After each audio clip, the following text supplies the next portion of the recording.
Pernah nggak sih lo ngobrol sama seseorang dan tiba-tiba merasa kayak, wah, ini orang bener-bener nyambung banget sama gue. Seolah-olah kalian ada di satu frekuensi yang sama, ngerti satu sama lain tanpa harus banyak penjelasan. Rasanya tuh nyaman, seru, dan bikin ketagihan buat terus ngobrol. Nah, di video ini kita bakal bahas kenapa hal itu bisa terjadi, apa faktor yang bikin kita merasa nyambung banget sama seseorang, dan apakah ini pertanda jodoh atau cuma kebetulan belaka. Yuk, kita kupas tuntas. 1. Kesamaan minat dan nilai hidup. Salah satu alasan terbesar kenapa lo bisa merasa nyambung banget sama seseorang adalah karena ada kesamaan dalam minat dan nilai hidup. Bayangin lo suka banget sama musik indie, dan lo ketemu orang yang juga suka genre yang sama, bahkan tahu lagu-lagu obscure yang gak banyak orang tahu. Pasti obrolan langsung ngalir kan? Ini bukan cuma soal hobi aja, tapi juga soal prinsip hidup. Kalau lo dan dia punya pandangan yang mirip soal kehidupan, hubungan, atau cara menghadapi masalah, maka kemungkinan besar kalian bakal merasa lebih nyambung. Ini terjadi karena otak kita secara alami lebih nyaman dengan sesuatu yang familiar. Menurut psikologi, manusia cenderung lebih tertarik dan nyaman dengan orang-orang yang mirip dengannya, baik dari segi pengalaman, kepribadian, atau cara berpikir. Nah, jadi kalau lo merasa nyambung banget sama seseorang, coba cek deh, mungkin lo dan dia punya banyak kesamaan tanpa lo sadari. 2. Chemistry dan energi yang cocok. Selain kesamaan minat, ada satu faktor yang lebih sulit dijelaskan, tapi tetap nyata. Chemistry. Lo pernah gak sih ketemu orang yang baru lo kenal, tapi rasanya kayak udah kenal lama? Nah, itu namanya chemistry. Chemistry itu semacam koneksi emosional yang terbentuk secara alami. Kadang lo bisa ngobrol sama seseorang selama berjam-jam tanpa ngerasa bosan. Sementara dengan orang lain, 5 menit aja udah pengen kabur. Ini karena energi kalian cocok. Lo dan dia punya vibe yang saling mendukung dan melengkapi. Menurut para ahli, chemistry ini bisa dipengaruhi oleh faktor biologis, seperti kesamaan gelombang otak dan cara kerja sistem saraf kita. Makanya, ada orang yang baru lo kenal, tapi langsung klik.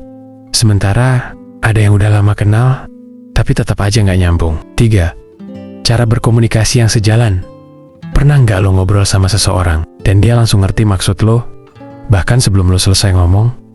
Itu tandanya, cara komunikasi kalian sejalan. Gaya komunikasi itu penting banget dalam menentukan apakah kita merasa nyambung sama seseorang atau enggak. Ada orang yang suka ngobrol panjang lebar dengan detail, ada juga yang lebih suka langsung to the point. Kalau lo dan dia punya cara komunikasi yang sama, obrolan pasti lebih seru dan gak ada miskomunikasi yang bikin bete. Selain itu, sense of humor juga berperan besar. Kalau lo dan dia punya selera humor yang sama, misalnya sama suka jokes sarkas atau humor receh, pasti obrolan bakal lebih hidup. Ini karena humor adalah salah satu bentuk ekspresi yang mencerminkan cara seseorang melihat dunia. 4. Koneksi emosional yang kuat. Terkadang, rasa nyambung bukan cuma karena kesamaan minat atau cara komunikasi, tapi karena ada koneksi emosional yang dalam. Lo dan dia mungkin pernah mengalami hal yang sama dalam hidup, seperti kehilangan seseorang yang dicintai, pernah merasa gagal,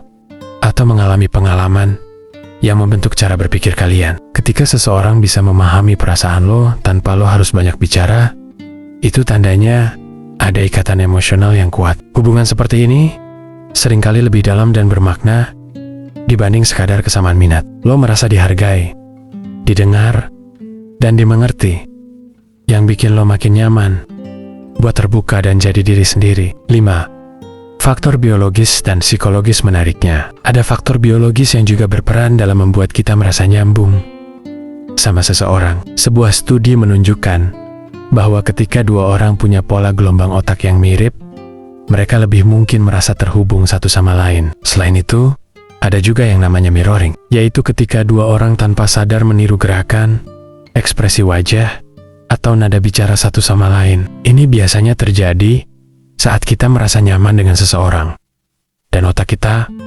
menganggap mereka sebagai bagian dari kita. Dari sisi psikologi, ada teori yang disebut self-disclosure reciprocity, yang berarti semakin dalam seseorang berbagi cerita atau pengalaman pribadinya, semakin besar kemungkinan orang lain melakukan hal yang sama. Makanya, kalau lo merasa nyaman buat curhat sama seseorang, dan dia juga melakukan hal yang sama, hubungan kalian akan terasa semakin erat. Jadi, kalau lo pernah merasa nyambung banget sama seseorang, itu bukan sekadar kebetulan. Ada banyak faktor yang mempengaruhinya. Mulai dari kesamaan minat, chemistry, cara komunikasi, koneksi emosional, hingga faktor biologis dan psikologis. Apakah ini pertanda jodoh? Belum tentu. Tapi yang jelas, ketika lo menemukan orang yang benar-benar bisa nyambung sama lo, hargai dan jaga hubungan itu. Karena di dunia yang serba cepat ini, menemukan koneksi yang mendalam adalah sesuatu yang langka dan berharga. Kalau lo pernah punya pengalaman merasa nyambung banget sama seseorang, share di kolom komentar ya. Jangan lupa like, subscribe, dan share video ini ke teman-teman lo, biar kita bisa ngobrol lebih banyak lagi. Sampai jumpa di video berikutnya.